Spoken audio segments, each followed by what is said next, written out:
ನೈವೇದ್ಯ ಅಂತಂದರೆ ಯಾವುದನ್ನು ಮನುಷ್ಯ ತಿಂತಾನೋ ಅದನ್ನು ಭಗವಂತನಿಗೆ ನಿವೇದನೆಯನ್ನು ಮಾಡುವುದೇ ನೈವೇದ್ಯ. ಅವನು ಏನು ಬೇಕಾದರೂ ತಿಂತಾನೆ.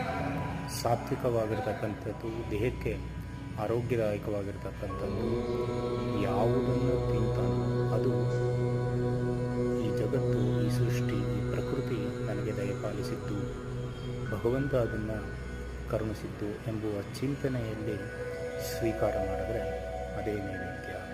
ನೈವೇದ್ಯ ಅಂತಂದರೆ ಯಾವುದನ್ನು ಮನುಷ್ಯ ತಿಂತಾನೋ ಅದನ್ನು ಭಗವಂತನಿಗೆ ನಿವೇದನೆಯನ್ನು ಮಾಡುವುದೇ ನೈವೇದ್ಯ. ಅವನು ಏನು ಬೇಕಾದರೂ ತಿಂತಾನೆ.